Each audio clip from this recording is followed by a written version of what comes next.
Bien. Ok, vamos a... ay, am, además, le quiero hacer un recordatorio. El próximo sábado, el 16, acá en el Parque Central aquí de la ciudad de Richfield, va a haber reparto de mochilas, útiles escolares. Es un evento especial que le llaman, ahora sí que la pachanga de regreso a clases. Y entonces, lo único que les quiero aclarar es, está enfocado para los que tienen sus hijos en las escuelas de aquí de Richfield. Entonces, si eso aplica a usted o usted conoce a alguien que está en esa característica y que sus hijos tienen, o sea, ustedes como familia tienen necesidad de los útiles escolares, de ropa, inclusive habrá cortes de cabello y hay otras cosas que se utiliza, entonces, pues llegue acá, va a ser creo de 9 a 2 de la tarde, una cosa así.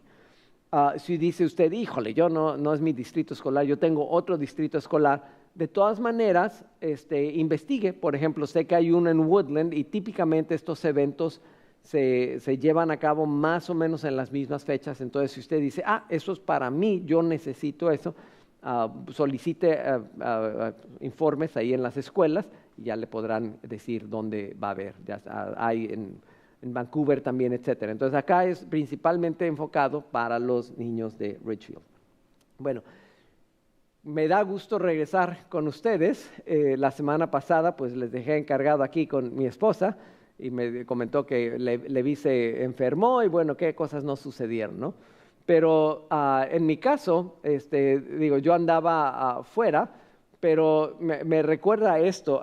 Yo no sé si usted está familiarizado con este concepto, lo que le llaman la banda o la bandada de hermanos. Fue una serie de televisión, una película larga, y trata acerca de soldados. Este término, sin embargo, o sea, todos estos eran hombres que se cuidaban los unos a los otros a un grado extremo. O sea, nosotros vivimos los unos para los otros y aquí en medio de donde las cosas se ponen difíciles, luchamos los unos por los otros, ¿no?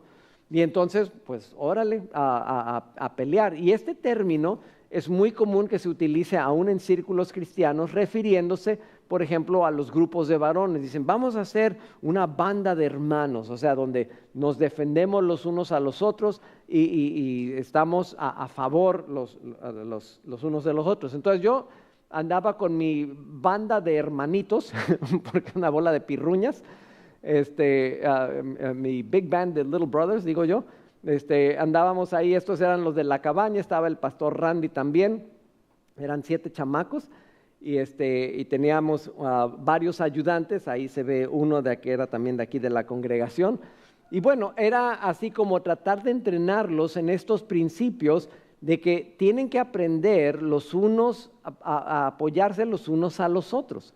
Y entonces, desde chiquitos, ahora, obviamente hay cosas divertidas, entonces, a ver, vámonos a la playa, y hay algunos, ahí junto en el lago, había una zona de meterse al agua, había resbaladillas y otras cosas, pero también había zonas para los que no se querían meter al agua.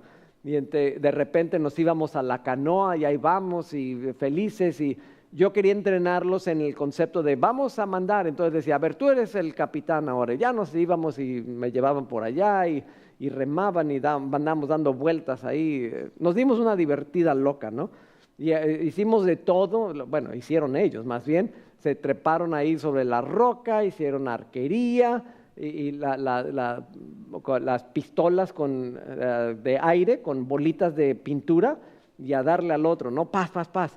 Que por cierto, ahí llegaba yo y hasta la fecha me acuerdo y me río. Nos entrenaron todo, era la primera vez que yo había hecho senda cosa, ¿no? Y entonces los otros ahí están, yo quiero hacer el susodicho paintball. Y entonces ahí vamos, ok, y nos meten y nos dieron todas las reglas de todo lo que había que hacer y lo que no hacer, y que iba a haber un árbitro, y Randy estaba en un equipo y yo estaba en el otro, eran 7 chamacos, entonces yo tenía 4 porque era el inexperto, y nos pusieron los visores y yo no veía nada porque se me empañó todo y apenas si podía ver.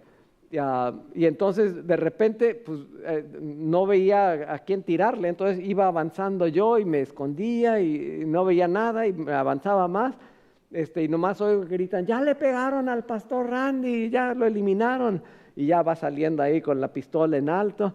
Y de repente veo un mono que se mueve por acá y ¡paz, paz! Le di 2 veces. Era el referee. Y me dice, deja de dispararme. Estaba bien enojado. Le digo, oh, perdón, no sabía que eras tú. Pues, trae un chaleco verde y no me di cuenta, ¿verdad? Pero de esos que tienen de construcción o lo que sea. Y ya después le pedí perdón y me dice él, perdóname que sobre reaccioné, pero es que ya van varios años que nadie me había disparado y yo dije es que no habían tenido al mexicano aquí para regar la gacha y dispararle, ¿no? Al pobre. Entonces me lo surtí feo al pobre cuate. Y luego obviamente nos íbamos a comer y había uno que, híjole, se comió todos los frijoles y yo decía a ver cómo nos va en la noche. Pero sobrevivimos ahí los gases nocturnos. Pero les comparto esto porque en este tipo de situaciones uno tiene que aprender a decir, estos, aunque están chiquitos y son pirruñas y hacen cada cosa, de todas maneras tienen un valor intrínseco que uno está proyectando a futuro, diciendo, capaz de que hoy todavía no es la gran cosa, pero va a haber un día cuando es la gran cosa. Pero no sabemos cuándo. Y no todos van a tener el mismo éxito. Algunos van a ser de las personas que van a estar tras bambalinas. Entonces, por ejemplo, si nosotros vemos al rey David, la semana pasada mi esposa Charito les compartió, ¿cuántos disfrutaron que les enseñara a ellos? Digo, yo ahí le estuve preparando, pero ella se aventó toda la enseñanza en términos de todos los versículos, etcétera. Y entonces ella estaba hablando de cómo vamos a salvar el linaje del rey David. Entonces mencionaba ella, fue, pues se le reconoce como uno de los más grandes reyes del reino judío. Y nos dicen aquí en 2 Samuel capítulo 23, versos 1 y 2, estas son las últimas palabras de David. O sea, David aquí ya está muriéndose. Va a describirnos lo más importante que él considera. Ahora, déjeme retroceder un poquito. Si usted estuviera en su lecho de muerte, ¿de qué hablaría usted? Nosotros pensaríamos en, bueno, yo voy a hablar acerca de todos los grandes logros que tuve. Híjole, por ejemplo, que David logró mucho. Pudo haber hablado acerca de cuánto conquistó, cuánto dinero acumuló, la manera en que estaba preparando el templo, cuántos hijos tuvo, todo lo que usted pudiera pensar y decir. Pero lo que en sí dice, David, hijo de Isaí, David el hombre que fue elevado tan alto, David el hombre ungido, pero por el Dios de Jacob, David el dulce salmista de Israel declara, el Espíritu del Señor habla por medio de mí, sus palabras están en mi lengua. Y de nuevo, estamos hablando de sus últimas palabras y nosotros lo que vamos a ver es qué era lo que está hablando ahí en 2 Samuel 23. Digo, si quiero un poquito de contexto, 1 y 2 de Samuel van juntos, eran el relato de la nación, donde están todos los reyes, y luego se repite en 1 y 2 de Crónicas, ¿ok? Entonces el mismo, con los mismos principios, pero vistos de 2 diferentes libros. Hay varias diferencias. Los libros de Crónicas, 1 y 2 de Crónicas, que equivalen a 1 y 2 de Samuel, los de Crónicas van enfocados más al solo el reino del sur. Mi esposa les describió los reinos y habla más acerca del aspecto religioso. Entonces, fue dado a los judíos para que recordaran lo que había sucedido, era para ayudarles a tener identidad. Entonces, grosso modo, esas son las diferencias. Pero vamos a combinar los dos pasajes porque van compartiendo lo uno con lo otro. Continuando aquí en 1 Crónicas 11, dice, David se hacía cada vez más poderoso porque el Señor de los ejércitos celestiales estaba con él. Estos son los líderes de los guerreros valientes de David, junto con todo Israel. Ellos decidieron hacer rey a David tal como el Señor había prometido con relación a Israel. Entonces aquí nos está ya dando un poquito de detalle diciendo, estos son los líderes de los guerreros valientes de David. Y entonces estos hicieron rey a David. Y dice uno, bueno, ¿quiénes fueron estos líderes? Una de las cosas que vamos a hacer pausa es nomás para hacer mención de esto. No sé cuánto conozca usted ya de la historia del rey David, pero Saúl fue el primer rey de toda la nación de Israel. Después llegó David y David ocupó el reino. Pero antes de que ocupara el reino, Saúl quería matar a David, porque Saúl en sí lo que quería es que Jonatán, su hijo, fuera el siguiente rey. Pero David se empezó a levantar y no le pareció a Saúl, y entonces Saúl le entraron celos y por muchas razones quiso matar. Entonces, en ese contexto, con esas dos cosas, estamos hablando acá. Entonces dice, estos son los nombres, regresando a 2 de Samuel 23, recuerda, es un pasaje parecido. Aquí ya no nos dice solamente que hubo líderes, sino estos son. Ahora, escuche la historia. Estos son los nombres de los soldados más valientes de David. Introduce, y el pasaje completo no lo vamos a leer, son como 37 diferentes hombres. Pero quiero que vea los primeros 3 que nos menciona acá. Dice Joseb Basebat, el Tacmonita, que era el principal de los 3 más famosos, en una batalla mató con su lanza a 800 hombres. En segundo lugar estaba Eleazar, hijo de Dodó, el Ajojita, que también era uno de los 3 más famosos. Estuvo con David cuando desafiaron a los filisteos que se habían concentrado en Pasdamín para la batalla. Los israelitas se retiraron, pero Eleazar se mantuvo firme y derrotó a tantos filisteos que por la fatiga la mano se le quedó pegada a la espada. Aquel día el Señor les dio una gran victoria. Las tropas regresaron a donde estaba Eleazar, pero solo para tomar los despojos. El tercer valiente era Sama, hijo de Agé, el Ararita. En cierta ocasión los filisteos formaron sus tropas en un campo sembrado de lentejas. El ejército de Israel huyó ante ellos, pero Sama se plantó en medio del campo y lo defendió, derrotando a los filisteos. El Señor les dio una gran victoria. Ahora, por si se lo perdió, más o menos, imagínense acá, nos dice que estaba José Basebat, y con una lanza se echó a 800. Él solito, 800. Ahora, 800 con una ametralladora, pues no es la gran cosa. U 800 si fuera un francotirador, tampoco es la gran cosa. Pues eso es fácil. Pero con una lanza echarse 800, digo, no es así como que tas.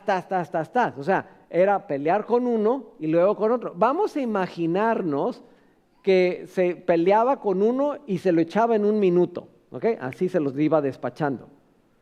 Eso sería 60 en una hora. Para echarse 800 quiere decir que este hombre peleó seguidito como 13 horas. ¿Se imagina la cantidad de energía y destreza que se necesitaba para pelear esa cantidad de tiempo?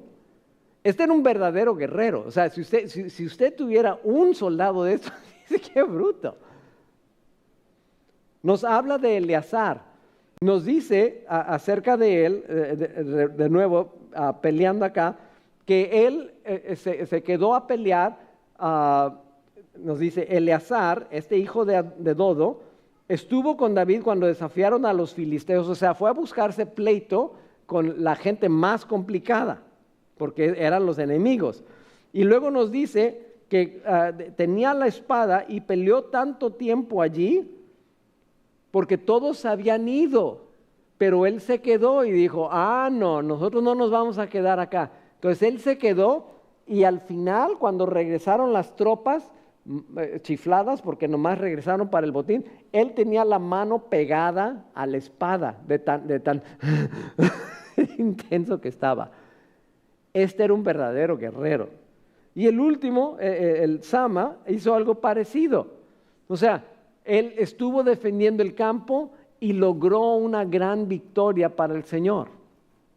Eran 3 grandes hombres y estos 3 hombres tenían no solamente fuerza, sino cheque el nivel de lealtad que tenían. Como David tenía mucha sed, exclamó: ojalá pudiera yo beber agua del pozo que está a la entrada de Belén. Entonces los 3 valientes se metieron en el campamento filisteo, sacaron agua del pozo de Belén y se la llevaron a David, pero él no quiso beberla, sino que derramó el agua en honor al Señor. Y declaró solemnemente: que el Señor me libre de beberla. Eso sería como beberme la sangre de hombres que se han jugado la vida, y no quiso beberla. Tales hazañas hicieron estos 3 héroes. O sea, van y le consiguen agua, no en un vasito como yo se lo puse aquí, pues no existía. Pero estos hombres fueron a conseguir agua y se la traen a David y le para que la tire. Yo no sé, yo los hubiera cacheteado a David. Oye, nos costó tanto. Pero David quería honrar que estos hombres, no solo fuertes, sino leales, habían estado con él. Note que había otros, por ejemplo, regresando a 1 de Crónicas 11, Benaías, hijo de Joiadá, era un guerrero de Capsel que realizó muchas hazañas. Derrotó a 2 de los mejores hombres de Moab, y en otra ocasión, cuando estaba nevando, se metió en una cisterna y mató a un león. También derrotó a un egipcio que medía como 2,5 metros y que empuñaba una lanza del tamaño de un rodillo del telar. Benaías, que no llevaba más que un palo, le arrebató la lanza y le mató con ella. Dice uno, estos eran o sea, ya vimos a los generales, ahora vienen los otros, eran igual de bravos. Ahora, ¿qué tiene que ver esto? Lo que habíamos leído desde el principio, no sé si lo pescó. David estaba hablando las últimas palabras de David. ¿Qué está diciendo David en sus últimas palabras? Yo esto que estoy logrando hoy, todo lo que he logrado en mi vida, lo he logrado gracias a las personas que me han apoyado. Yo puedo reconocer que estos hombres han marcado la diferencia. No se puso a hablar, fíjense lo grandísimo y grandioso que soy yo. ¿Qué está hablando David? Chequen la gente que hizo posible que yo llegara a este lugar. Ahora, en el caso de usted y en el caso mío, es sano reconocer a las personas que nos ayudaron a vencer. Si usted ha logrado algo, ¿quién le permitió eso? Por ejemplo, es clásico cuando va uno a una graduación, dicen el orador, pues felicidades a los alumnos y felicidades a los papás. ¿Por qué? Porque les costó. ¿Verdad que sí, Imelda? ¿Verdad que cuesta? ¿Verdad, Francisca? ¿Que cuesta? O sea, cuesta un chorro. Mi esposo y yo se lo podemos decir. Y no siempre los hijos agradecen eso. Pero acá David se toma el tiempo para decir, esta gente que ustedes quizás ni conocen, ellos fueron claves. Ellos lograron cuando Saúl me estaba persiguiendo, ellos estaban conmigo. Cuando yo no era nadie, ellos estaban conmigo. Y han permitido que todo esto que se ha logrado en el reino sea gracias a ellos. Otro personaje. Una vez que David y Saúl terminaron de hablar, estamos hablando del rey Saúl, David aquí es más joven. Saúl tomó a David a su servicio y desde ese día no le dejó volver a la casa de su padre. Jonatán, por su parte, entabló con David una amistad entrañable y llegó a quererlo como a sí mismo. Entonces, note de quién estamos hablando. Está Saúl el rey, está Jonatán su hijo y David, el chamaco que acababa de matar a Goliat y le cantaba ahí a Saúl. Entonces, entre todo eso está ahí Jonatán. Dice que él se entabló una amistad entrañable con David y lo llegó a querer como a sí mismo. Una vez que David y Saúl terminaron de hablar, Saúl tomó a David a su servicio y desde ese día no lo dejó volver a casa, tanto lo quería que hizo un pacto con él. Se quitó el manto que llevaba puesto y se lo dio a David. También le dio su túnica y aún su espada, su arco y su cinturón. Y déjeme detenerme ahí un poquito. Estamos hablando, este es el príncipe Jonatán. Y le dice a David, mira, te doy la capa, te doy la túnica, te doy la espada, te doy el arco y te doy el cinturón. ¿Qué le está diciendo a David? ¿Qué cree que está declarando? Le estaba dando el reino. O sea, todos estos eran símbolos de su autoridad, de su poder, de su derecho, de su privilegio. Le dice, toma.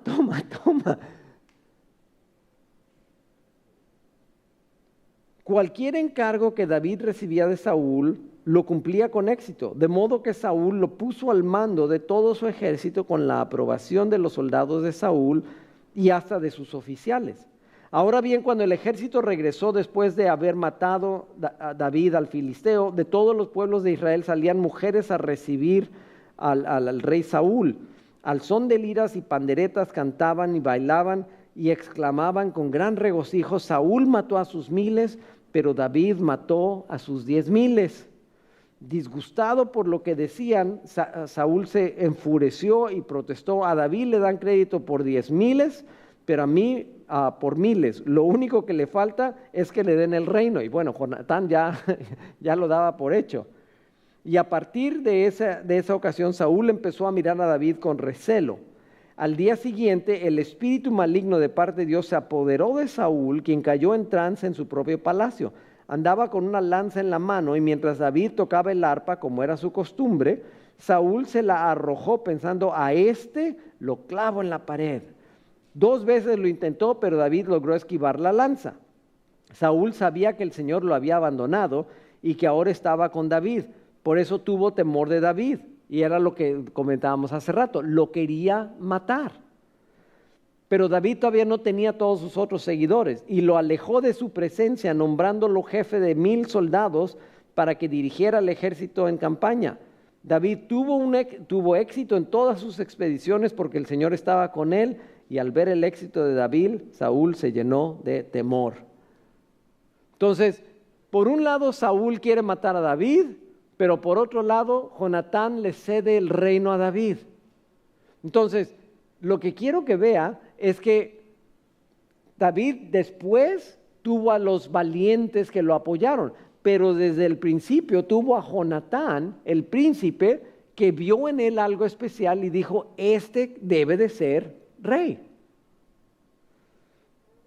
Por terminar la historia, está Saúl, de nuevo, este es el capítulo 19, Saúl les comunicó a su hijo Jonatán y a todos sus funcionarios su decisión de matar a David, pero como Jonatán le tenía tanto afecto a David, le advirtió, mi padre Saúl está buscando una oportunidad para matarte, así que ten mucho cuidado mañana, escóndete en algún sitio seguro y quédate allí. Yo saldré con mi padre al campo donde tú estés y le hablaré de ti. Cuando averigüe lo que pasa, te lo haré saber. Jonatán le habló a su padre Saúl en favor de David. No vaya su majestad a pecar contra su siervo David, le rogó.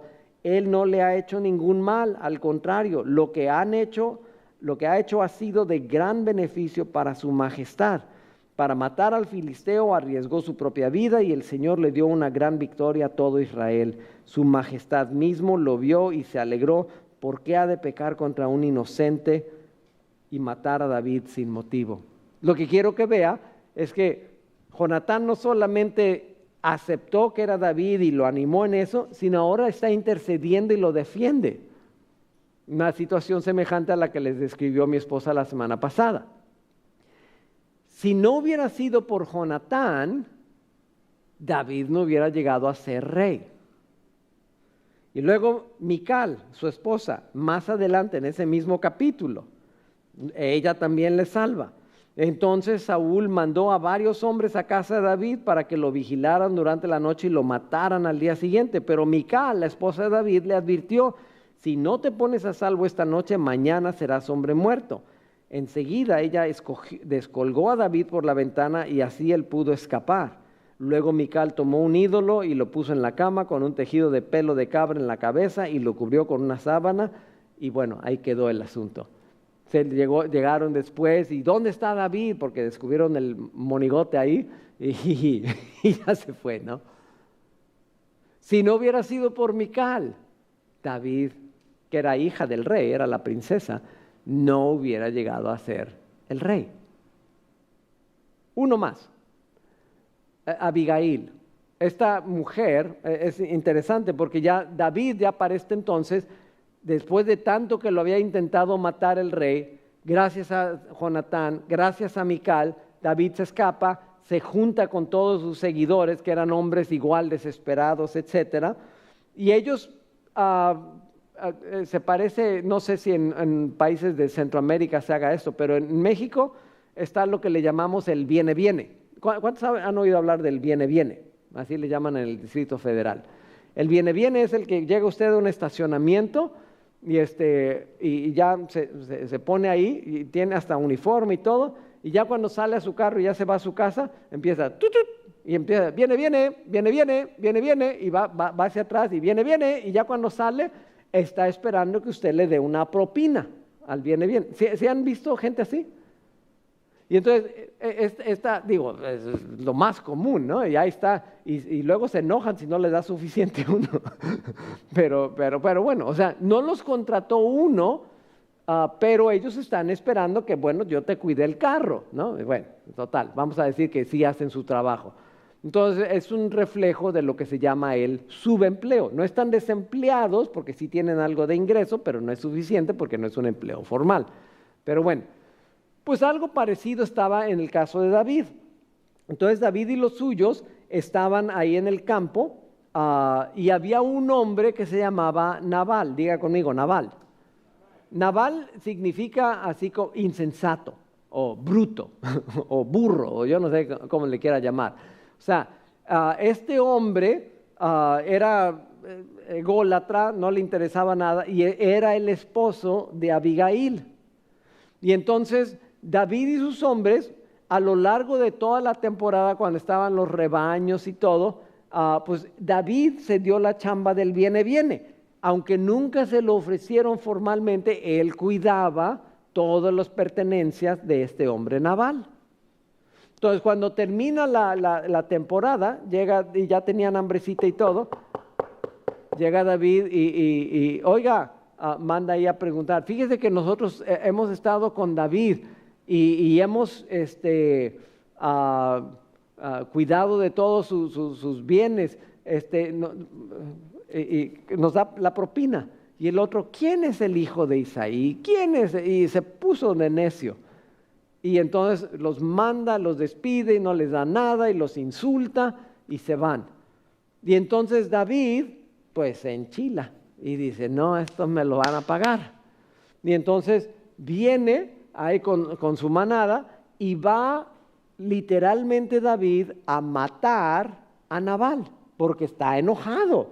¿Cómo arriesgamos nuestra vida para cuidarlo a él y él no está honrando que nosotros le hicimos el favor? Y va pum. Y cuando va llegando, se entera Abigail, la esposa, y dice que hizo una cantidad increíble de comida y todo lo que te quiera. Va y se topa con David y digo, esto está en 1 Samuel capítulo 25, le estoy ahorrando la lectura de todo el capítulo, pero Abigail básicamente le dice, no, ya sabemos que usted va a ser rey. No vaya a hacer esto. ¿Por qué va a derramar sangre? Y ella, haga de cuenta usted que ella es como una enviada del Espíritu Santo. Va y le ruega y le dice, por favor, no peques. Cuando usted va a hacer alguna barbaridad, ¿ha escuchado la voz del Espíritu Santo que le dice, por favor, no peques? Es una dulce voz que está así como diciéndole, tú tienes un llamado en tu vida, ¿para qué lo echas a perder? Mantén tus manos limpias, regrésate a donde vas. Y David, mirando a Abigail, le dice, por causa de tu intercesión, de tu abogacía, me has impedido ir a matar a este hombre.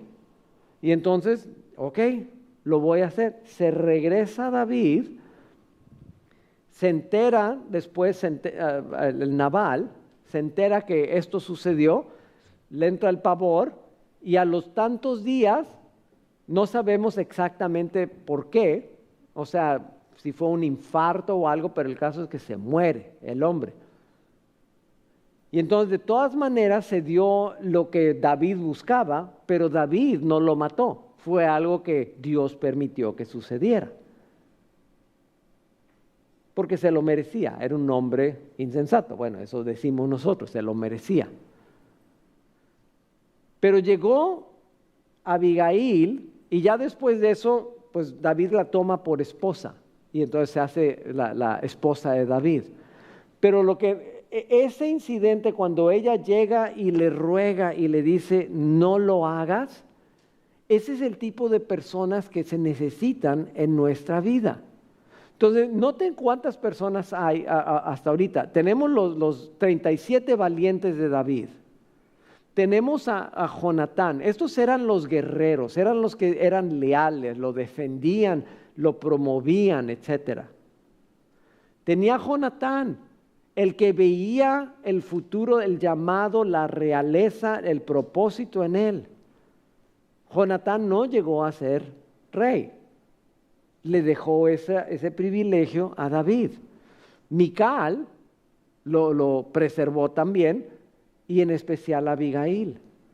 Ahora, es posible que, por ejemplo, usted ni conociera ninguno de estos nombres, pero fueron personas claves en la vida de David.